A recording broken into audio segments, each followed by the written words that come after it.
Hey guys, really exciting video today. It's going to be less than 20 minutes, but if you like smoke and fire and sparks and electric chairs and Freddy Krueger and stuff like that, stay tuned. I want to walk you through in this video how I took this electric chair that I made out of styrofoam and made it look like Freddy Krueger is getting juiced. Okay, it's going to be a fun video. If you haven't done so, please like and subscribe to my channel. I post new content 3-4 times a month. Okay, it's all photography related.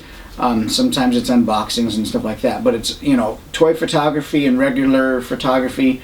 That's what my channel is about. Also, if you haven't been to my website, go check it out. Here's a banner. Here's the website, insightfulimagery.com. Okay, I've got really cool stuff on there with images of mine on the products.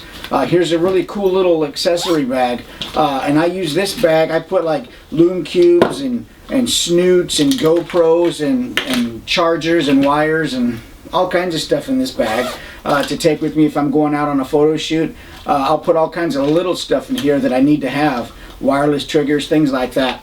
These are on my website. Go check it out. Whether you buy anything or not on the website, just go check out the photography and the images on there. I think you guys will really like it. That being said, all that stuff out of the way, let's go juice Freddy. Alright guys, so here's my setup. I'm taking my loom cubes out of that cool bag right there, which you can buy on my website. But anyway, I'm just getting set up. You know, want to set up some lighting and start building this scene out with light and little details, and that's what I'm doing here. I'm just getting some little dollhouse chairs, something to create some elevation to put these loom cubes on, because they're a little bit low and I just need to raise them up. I'm putting, like I say, one on the left and one on the right, getting them turned on. You can control the loom cubes in your phone using your phone app, but you initially have to turn them on, and then you go into the app and you can you know, toggle them on and off once the app locates them. And that's what I'm doing here. I'm going in, now that I've manually turned them both on, I'm using the app, and I'm gonna let the app find the Bluetooths, and then I can control them. So it's a pretty cool little feature to be able to use. You don't have to touch them. Once they're set down, you can just adjust the brightness and everything from your phone. It's really cool. I'm gonna bring my C-stand over and put my main light, which is going to be over the top of Freddy, in position. So I'm just going to go ahead and loosen up the knuckle here, drag it over, slide my boom arm out, and I've got a Bowens mount. There's a grid on there with a snoot. There's no gel in there, it's just regular flash with a grid to help control the light spill and get some shape to the light so it doesn't spill all over the scene, but it just illuminates right over the top of Freddy and on the ground beneath the chair. So, and that's what I'm doing here. I'm gonna boom it over, and it's a little bit wobbly, so I'm gonna see that it's kind of wobbly. I'm gonna raise it up a little bit, but I'm gonna ultimately put a sandbag on there because it's extended out pretty far. I don't want it falling down and knocking everything over. See that there? It's a little bit wobbly. So you always check your equipment, man. You don't want stuff falling down in your middle of your shoot and wrecking all your efforts. At least I don't. So, and I usually knock stuff down. So like a bull in a china closet. I have no grace. So anyway, I'm gonna turn my modeling light on here and just see where the light is falling on Freddy, and you can see right there where it is falling on him and on the set. And what am I doing off frame? I'm going to grab a lighter because we're going to light stuff on fire. You know, we're going to save that to last, make sure everything else is set up. But I'm going to go plug my fog machine in because it does take a minute to warm up. And, you know, we're going to use that as some fog at the base of the chair there. And it'll add a little something to the scene, but you'll see ultimately that just lighting the fuse on fire creates a tremendous amount of smoke and spark under the helmet, and so that's really going to be the big you know, effect coming, you know, right from that in camera. So I'm going to go over here and get some focus on Freddy's face in live view. Look at his face. What an expression he has. Damn nut job. So I get the focus. I just make sure everything's lined up. Composition's good. I go turn my modeling light off. We're going to get ready to take a few test shots and make sure that the lighting is like I need it to be. Because I know when you use overhead lighting like I am here, there's going to be dark shadows in the eye holes, in the mouth, and little crevices like that. So I want to make sure that all my light is like I need it to be. I've got good light on Freddy's face, dramatic lighting over the top, and some side lighting. And so, because I only got one shot at this, so I turn my light off, I take a shot, and I give it a look in the back of the camera. Let me bring that shot up on the screen for you guys to see. Here we go. I like the lighting. It's really nice. But the overhead lighting, as it always does, it puts the eyes and the holes of the face into darkness. So we need to bring some fill light into the scene before we move on. So that's what I'm going to do. I'm going to add some fill light and get his face lit up. Let's go. Go ahead and shut my ceiling light off, and I'm adjusting my lume cube on the right. I took the lume cube on the left. You could see I took it out of the set there, and I'm going to find something to elevate it, which in this case I just use a silver, like a metal tumbler, like a cup, and I raise it up and I bring it a little bit more around Freddy's right, camera left, to get some of that light from it on his face. And that's gonna help add some fill. Here I'm just adjusting the brightness in my phone on the Lume Cube app, and getting it, right where I want it, probably like 1 or 2% or something like that. Then I set the phone back down.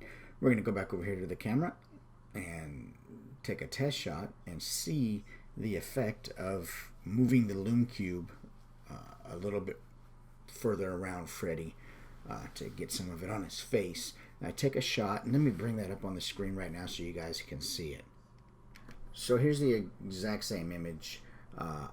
You can see on the left I fixed the fill, and I just enlarged it on the right so you can see a piece of the fuse showing from behind Freddy's head. I don't want to have to edit that out in post because it's just another step. So I go ahead here and I tuck it back a little further behind Freddy's head so that I don't have to deal with it later on. Alright, let's move on.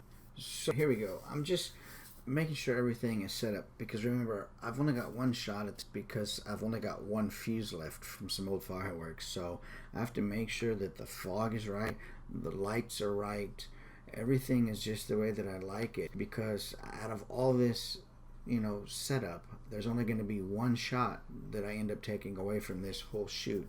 So here I'm testing my fog, making sure that it's warmed up, the machine is ready to go when I need it. It's in a good position that it's not going to obscure Freddy's face with fog and create a hazy image. And I'm just going through and, like I say, locking everything down, making sure my flash is working, making sure my fog machine's working, because just when you need it, things tend to fail, and I want to try to avoid that. So just taking some test shots and checking them out and making sure everything looks good. And ultimately, I do like it. Everything is where it needs to be. And we're going to go ahead and get ready and do the part where I light the fire. And I'm going to slow that down to 100% so you guys can actually see how it looks. Okay, here we are. This is, I slowed the speed duration down to 100% so you can see what we're doing. I'm just firing, making sure that it looks good. I like it. We're going to go ahead and do the real shots right here with the fire. Here we go. I'm getting set up. I've got the lighter. I'm going to light it. Fog is going off. As soon as it starts sparking, I'm going to fire off, 5 or 6 shots quick as I can while that fuse is burning. I've got half of it on Freddy's right side and half of it on Freddy's left side, the fuse. That way I get a rounded area of sparks. It goes from one side of his head to the next. And that was it. All that for just 5 seconds of shooting. It's stupid. But it really produces a cool effect. And we got a really cool image out of here. And I'm going to bring that up on the screen right now so you guys can see. There we go. Image on the left is the final processed image. I'm going to post another image now on the right, which is straight out of camera. Remember, you guys saw me take 4 or 5 pictures during the entire time these fuse was lit and emitting sparks.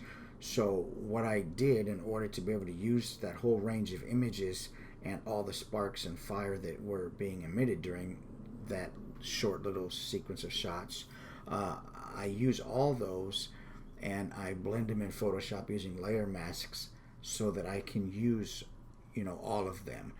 Here's another really cool one where this fire is coming out from behind Freddy's head, looking really cool. And this is right out of camera. So it's really nice to be able to capture this, and use all these images to build one final image. Here's another one where sparks are just shooting out the back of his head. Really cool. Freddy didn't stand a chance in this setup, man. But anyway, so I ended up using 3 or 4 shots and blended them in Photoshop to create the final image you see on the left, so that I could use all the smoke and sparks that I captured in that sequence of shot. Thanks. Hey guys, so that was the shot. I mean, the fuse lasted a split second. You could see how I had to have everything lined up until that point before I lit the fuse. I needed to make sure my lume cubes were right, my overhead was right.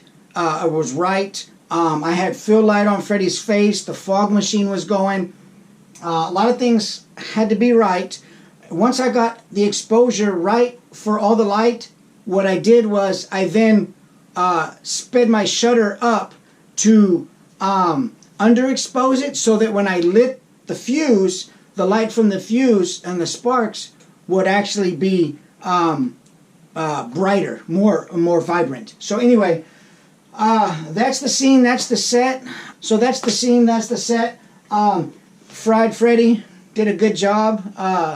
Hopefully throughout the video and me doing the voiceover, you guys got some good information out of it. And I appreciate you watching. Like and subscribe.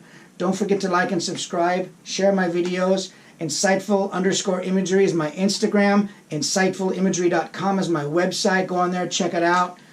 Check out all the cool images and t-shirts and cups and all kinds of cool things you can buy. Pictures, you can buy prints. You can buy prints of this Freddy right here that I'm going to post on my website, and you can have them to own and hang on your wall.